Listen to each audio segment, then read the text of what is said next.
নমস্কার বন্ধুরা, আমার চ্যানেলে সবাইকে স্বাগত। শীতকালে এই পৌষ পার্বণ উৎসবটা কিন্তু খুবই দারুণ। নতুন চাল, নতুন গুড় দিয়ে নানান ধরনের পিঠে পায়েস খাওয়ার ব্যাপারটাই আলাদা। আর আজকে তোমাদের সাথে শেয়ার করছি শীতে ওঠা নতুন গুড় দিয়ে দুধ পুলি বা দুধ পিঠে।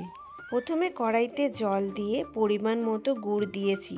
গুড়গুলো যখনই গরম হয়ে গলে গেছে তার মধ্যে কুড়িয়ে রাখা নারকেলগুলো দিয়ে ভালো করে মিক্সড করে নেব।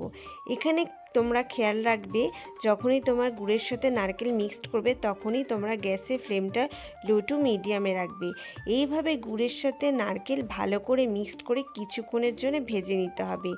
তোমরা এখানে থেকে থেকে নারকেলটাকে নাড়তে থাকবে, নয়তো নারকেলটা তলায় কিন্তু লেগে যাবে, তাহলে পোড়া গন্ধ বেরোবে। আর যখনই দেখবে নারকেলটা হয়ে আসবে তখনই এই নারকেল থেকে খুব সুন্দর একটা মিষ্টি গন্ধ বেরোবে। আর এই নারকেলের মধ্যে একটা চ্যাটচ্যাটানি ভাব আসবে। এমন অবস্থাতেই এটাকে নামিয়ে নিতে হবে। এরপরেই আমি পরিমাণ মতো জল নিয়ে তার মধ্যে পরিমাণ মতো নুন দিয়ে জলটাকে ভালো করে ফুটিয়ে নেব। দুধ পুলি বানানোর জন্য আমি এখানে আতপ চাল নিয়েছি। এবার ওই ফুটন্ত গরম জলটা আতপ চালের মধ্যে দিয়ে অল্প অল্প করে আস্তে আস্তে করে আমাকে এটাকে মাখিয়ে নিতে হবে। এখানে তোমরা এক ঘায়ে বেশি করে জল দেবে না, থেকে থেকে অল্প অল্প করে জল দেবে, কারণ এটা যদি পাতলা হয়ে যায় পরে কিন্তু খুব অসুবিধা হবে। ওই জন্য থেকে থেকে পরিমাণ মতো বুঝে শুনে তোমরা এটাকে জল দেবে, দিয়ে আস্তে আস্তে করে মাখবে। এটা ফুটন্ত জল ছিল, ওই জন্য আমি আগেই খুন্তির সাহায্যে একটু নাড়াচাড়া করে নিয়েছি। পরে এটা ভালো করে হাত দিয়ে মেখে নিয়েছি, নিয়ে ভালো একটা নরম তুলতুলে ডো তৈরি করে নেব।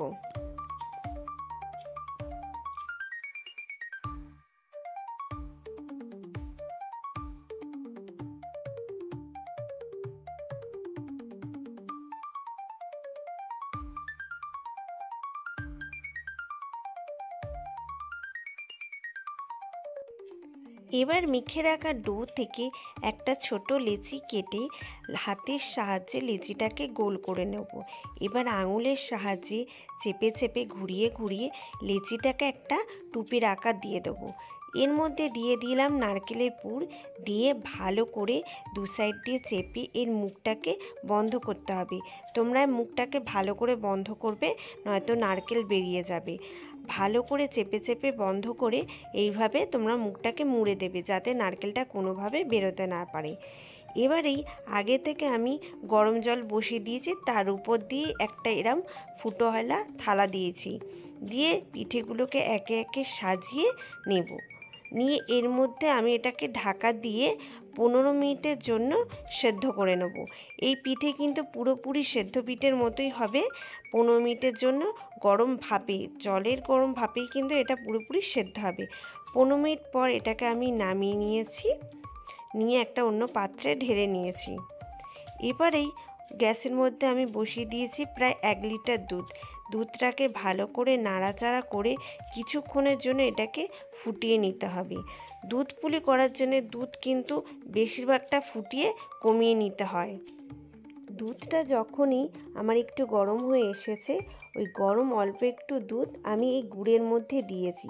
এই গুড়ের মধ্যে দেওয়ার কারণ হচ্ছে, যদি গুড়ে কোনো প্রবলেম থাকে তাহলে সেই গুড়টা যদি আমি পুরো দুধের মধ্যে দিই তাহলে পুরো কিন্তু দুধটা কেটে যাবে। ওই জন্য আমি আগে থেকে অল্প একটু দুধ বাটির মধ্যেই দিয়ে দেখেছি যাতে কাটে কিনা। এবার এই দুধটাকে ভালো করে কিছুক্ষণের জন্য ফুটিয়ে নিতে হবে। দুধ পুলি করার জন্যে দুধটাকে কিন্তু বেশিরভাগটাই ফুটিয়ে কমিয়ে নিতে হয়। এবারে এর মধ্যে আমি 3টে এলাচ থেঁতো করে দিয়েছি, দিয়ে আরও কিছুক্ষণের জন্য ভালো করে নাড়াচাড়া করে ভালো করে ফুটিয়ে নেব।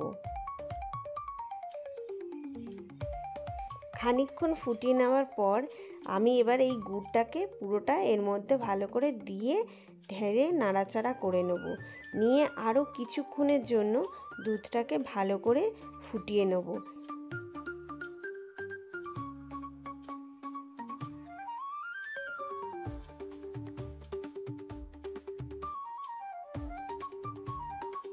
দুধটাকে খানিকক্ষণ ফুটিয়ে নেওয়ার পর সেদ্ধ করে রাখা পিঠেগুলো একে একে এর মধ্যে দিয়ে দেব।